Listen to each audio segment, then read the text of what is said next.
In the short films Am I a Man by Jon Boogz and We Can't Cop Cars Without Seeing Cop Cars by Dr. Fahamu Pecou, representations of hip-hop within landscapes of domination, the courtroom, carceral system, and the natural realm, visually expose American justice as upheld by law enforcement, the judicial system, and the carceral system as one-dimensional and unreliable, built upon white supremacy, patriarchal ideas, and capitalism. Made in 2017 following the contentious presidential inauguration of Donald Trump, Am I a Man by Jon Boogz visually represents hip-hop to transform spaces that enact white supremacist ideologies, including the courtroom and prisons, into stages promoting liberation and power. The peaceful, fluid movements of the dancers contrast the austere geometric architecture of the courtroom and jail cells and interrupt the punitive systems of confinement.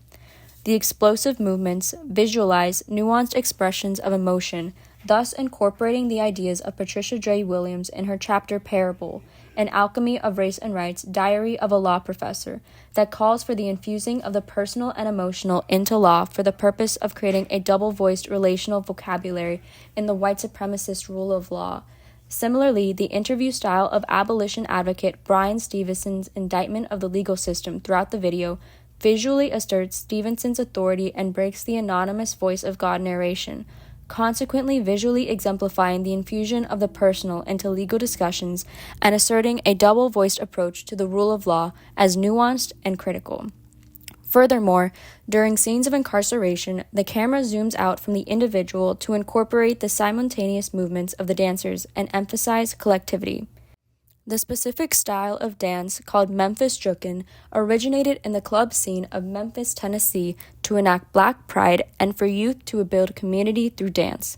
Likewise, in Boog's video, the shared movements of the dancers transcend the physical limits of the cell, creating a shared consciousness. The visual emphasis on the collective as represented through shared movements creates an intervention into the white supremacist rule of law by visually incorporating Ubuntu wisdom, I am because we are, which offers an alternative to the individualist legal system that emphasizes punishment and instead places responsibility on the systems of domination and emphasizes unity. Similarly, the mise-en-scène of the courtroom mimics the traditional trial, although the jury made up of a singular white woman symbolically embodies and exposes the individualist nature of the legal system and its systemic promotion of whiteness.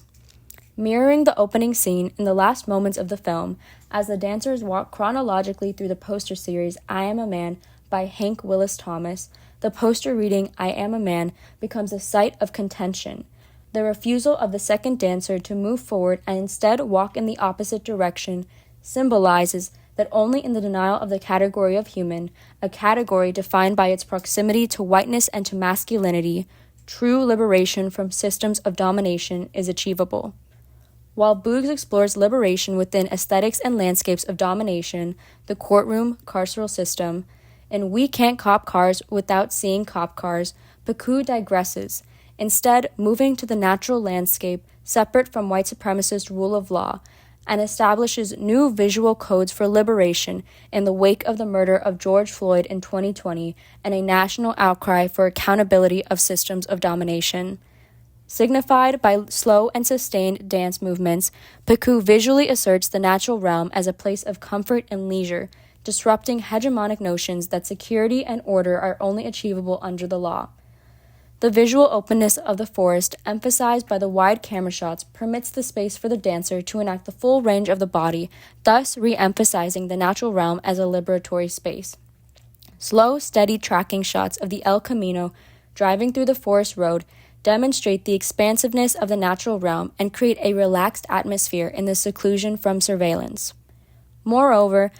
the representation of dance combines waving and sporadic popping hip-hop techniques that disrupt the binary between feminine, often associated with gentle flowing movements, and masculine, jerky and forceful movements, which offers a new visual code between the gender binary and indicts patriarchal foundations of the rule of law that emphasize showcasing strength, aggression, and competition. The sequin varsity jacket similarly subverts a highly masculinized symbol of athleticism and patriarchal prowess. Furthermore, the dancer in the El Camino enacts the full range of the body, sprawled wingspan across the car's tailgate, arms waving outside the vehicle playing with the wind, and arms extended fully up, to demonstrate the openness and spaciousness of the vehicle, which strongly counters the aesthetics of the police car backseat, confined, cramped, and limiting mobility. Pecou's representation of a stream of constant motion, enabled further by the presence of a vehicle, subverts the notion of driving while black, implying a halt of movement, and establishes the vehicle as a tool of black liberation. Moreover, in the opening scene, Pecou's modification of the Ford Crown Victoria Interceptor strips the visual signification of the cop car aesthetics, push bar, light bars, sirens, altering the vehicle from a symbol of policing into a tool of liberatory movement away from systems of surveillance and incarceration. The gilded surface of the Ford Interceptor denotes connotations of luxury and wealth, transforming a decommissioned vehicle that would otherwise be sent to a junkyard into an item of wealth and denying the satisfaction of capitalism, which champions waste as a sign of success. Furthermore, the golden surface of the Victoria Interceptor has double meaning in the context of its original purpose in law enforcement, as it simultaneously calls attention to the incestuous relationship between the rule of law and capitalism.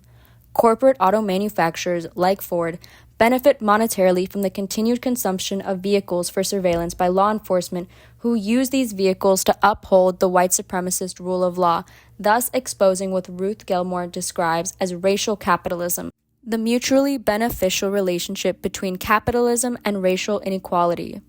The final scene, displaying pull-out aerial shots of the car junkyard, reveals the overflowing and immeasurable amount of abandoned cars, establishing the wasteful and reckless reality of racial capitalism as supported by the rule of law. Jon Boogz and Dr. Fahamu Pecou similarly represent dance as a liberatory tool to examine the systems of domination, white supremacy, patriarchy, and imperialist corporate capitalism that control and uphold the American justice system.